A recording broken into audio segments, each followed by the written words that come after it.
the one thing I do want to add, because we've seen our colleagues on the ground in Bangladesh have seen reports of disturbing reports of UN-marked vehicles that may have been used during the developments we've seen in Bangladesh over the last few days.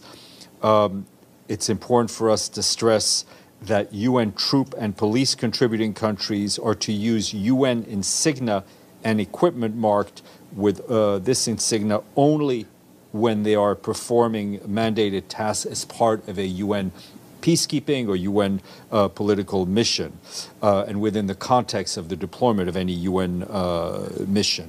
Our serious concern in this regard has been conveyed to the relevant authorities in Bangladesh by our colleagues.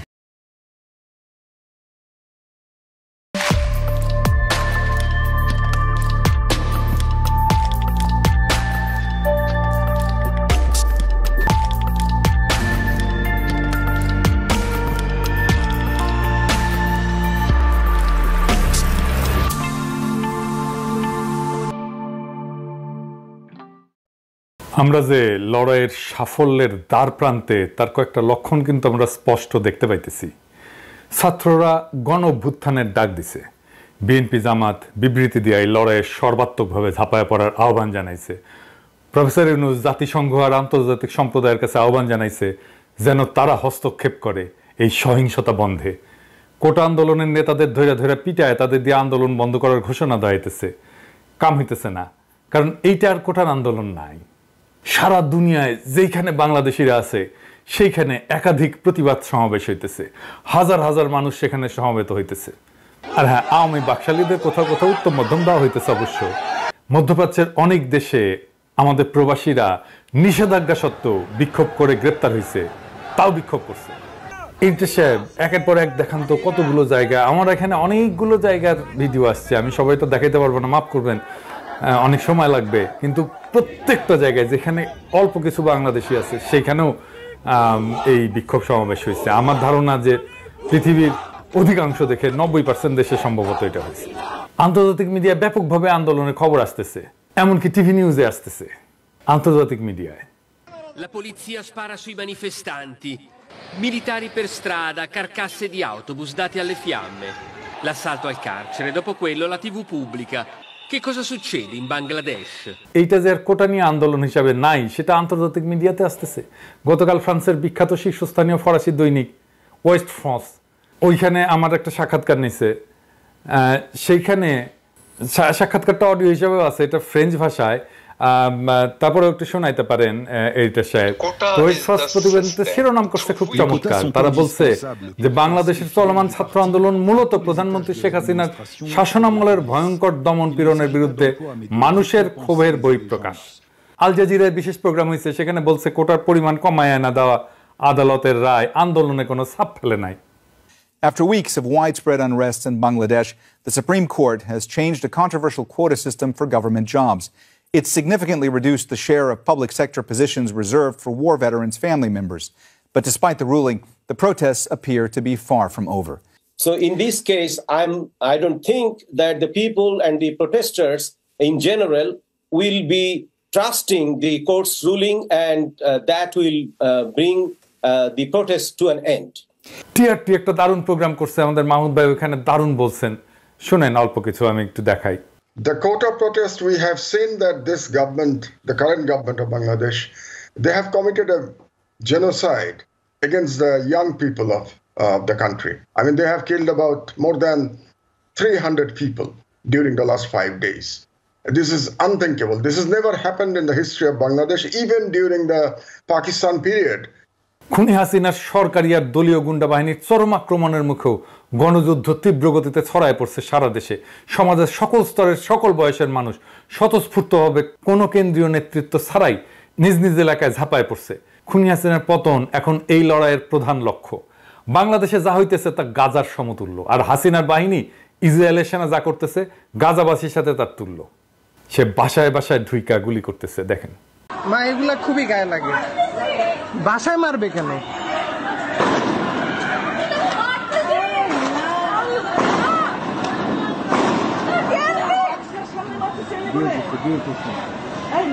বিষয়ে বাসের সঙ্গে মানিস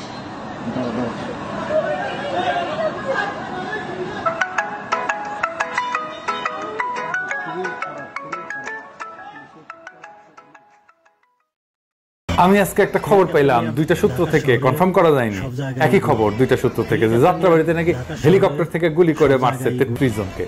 সেনাবাহিনীর কিছু অতি উৎসাহী কর্মকর্তাকে মিডিয়াতে কথা বলতে দেখা গেছে।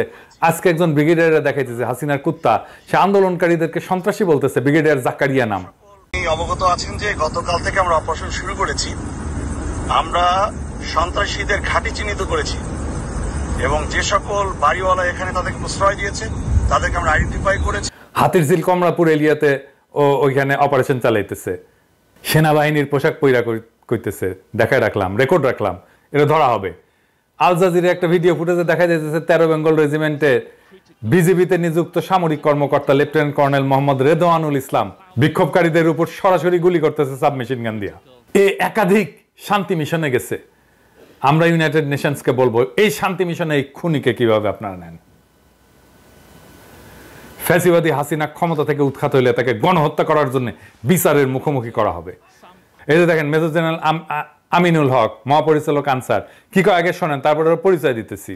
আজকে আপনারা দেখেছেন এখানে সামান্য একটু বিক্ষিপ্ত সংঘর্ষ হয়েছিল, চেষ্টা করেছিল, বাট আমরা তৎপর আছি। তাদের এই আন্দোলনটাকে পুঁজি করে আপনারা বাই দিস টাইম জেনেছেন, আমাদের কাছেও তথ্য আছে এবং বিভিন্ন গোয়েন্দা সংস্থা আমাদেরকে যে তথ্য দিয়েছে, এর সাথে বিএনপি এবং জামাতের সন্ত্রাসী গ্রুপ সরাসরি জড়িত। শুনছেন তো, এর বড় ভাই ছাত্রলীগের নেতা ছিল জাহাঙ্গীরনগরে, AKM শামীমুল হক শামীম, শরীয়তপুর 2 আসনের সংসদ সদস্য এবং পানি সম্পদ মন্ত্রণালয়ের উপমন্ত্রী, আওয়ামী লীগের সাবেক সাংগঠনিক সম্পাদক। তার বোন শামীমারা কাকলি একটা প্রাইভেট ব্যাংকে কাজ করে, কোন ব্যাংকে কাজ করে এটা জানাবেন আমারে।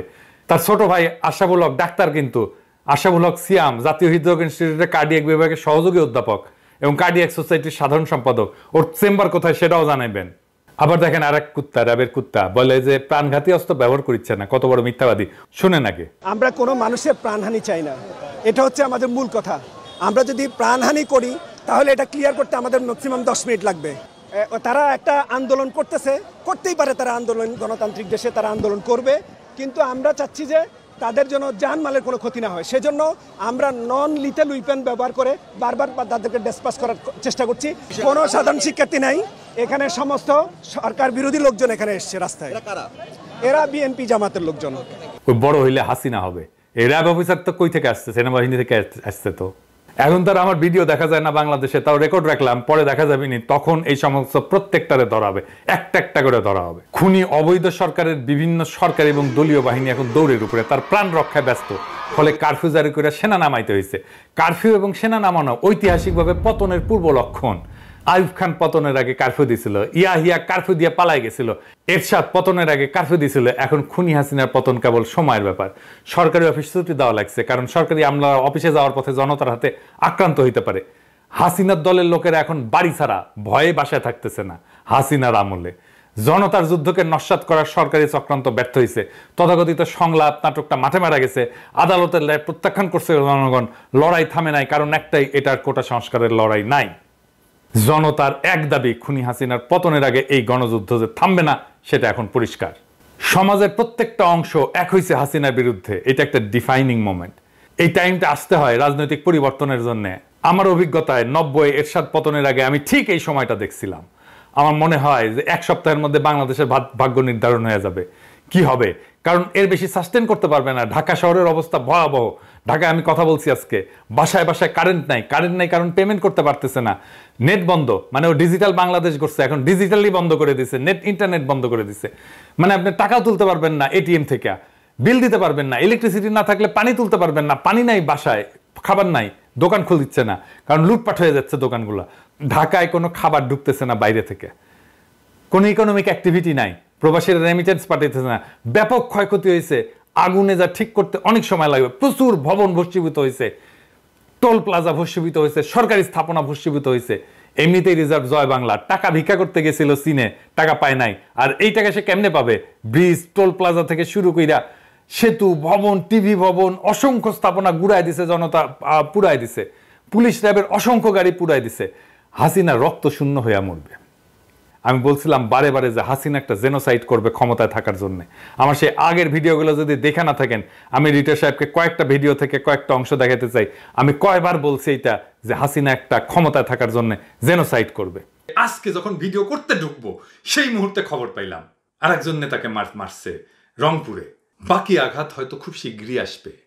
এই যে দেখেন ফেনীতে পায়জামা পাঞ্জাবি পইরা থাকা নব্য রাজাকাররা আমাদের সহযোদ্ধাদের বাড়ি চিনায় দিতেছে ঠোলাদের।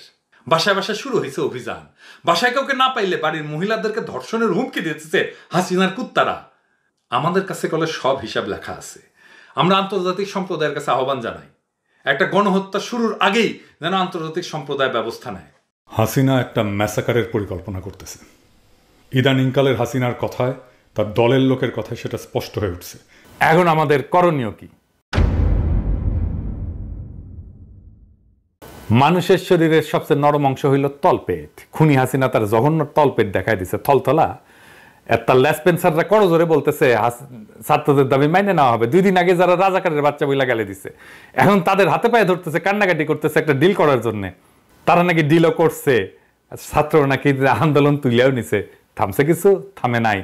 কারণ এখন একমাত্র ডিল হইল শেখ হাসিনার পতন, পদত্যাগ এবং তার পেটোয়া বাহিনীর বিচার। শত্রুকে খতম করার তার শ্রেষ্ঠ সময় হলো তার দুর্বলতম মুহূর্ত। এইটাই সেই মুহূর্ত, এইটাই শ্রেষ্ঠ সময়। তার তলপেটে সর্বশক্তিতে চূড়ান্ত লাথি মারা। বাংলাদেশের 18 কোটি মানুষের 36 কোটি পা নিয়ে প্রস্তুত এই শেষ লাথি মারার জন্য, যাতে মাসুম বাচ্চাদের রক্ত পান করায় ঘৃণ্য জানোয়ার যেন জীবন্ত উঠে দাঁড়াইতে না পারে। খুনি হাসিনা আর তার মাফিয়া সরকারের মরণকাল উপস্থিত হয়েছে।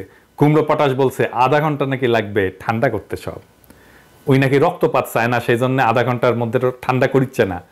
হারামজাদা, তুই এত বড় পারফর্মার হইলে শ্রমিক আছে তোর ছাইরা যায় না। ওর গুলিগুলা ফুরাইছে, সেই জন্যই কইছে যে এত গুলি আছে যে সেকেন্ডে যদি একটা করে গুলি ছড়ে তাহলে নাকি 5 বছর লাগবে গুলি শেষ হইতে। সব পরাজিতরাই এই কথা বলে স্যারেন্ডারের টাইমে। এই যে শুনেন, পাকিস্তানি কমান্ডার স্যারেন্ডারের পরে কি কইছে? যে রক্তপাত চায় না। এত অ্যামিনেশন ছিল যে আরো অনেকদিন যুদ্ধ চালাইতে পারত। শুনেন, Why did you in the end surrender? Because for the consideration of the human lives. Could you have fought on? We could have fought on for a long time, not less than 30 days. ওই ইংরেজিত কইছে কিন্তু ঠিক কয় নাই। আর কুমড়ো potash বাংলায় কইছে সেটাও ঠিক কয় নাই। তবে কুমড়ো পটাশের একটা থলথলে চর্বিযুক্ত চামড়ার বন্দুক আছে, আর বাতাসের গুলি আছে। ফাঁকে মারলে নাকে লাগবে, আর সেকেন্ডে সেকেন্ডে তুই ছাড়তে পারবি। কুমড়ো পটাশ যে শরীর বানাইছু আমরা মানি। তুই আর কাঁঠালরানি লাইনে খাড়ায় চামড়ার বন্দুক দিয়ে বাতাসের গুলি ছাড়, ওই একটা কাজই তোরা করবে পারবি। এখন আপনারা সবাই রেড ক্রসের কাফনের কাপড় আর 570 সাবান নিয়ে রেডি হন। ওর বাপের মতো হাসিনা, আওয়ামী লীগ, হাসিনার কুত্তা, পোশাক এবং পোশাক ছাড়া সকল কুত্তা বাহিনীকে চিরজীবনের জন্য দাফন করব আমরা খুব শীঘ্রই ইনশাল্লাহ। ইনকিলাব জিন্দাবাদ।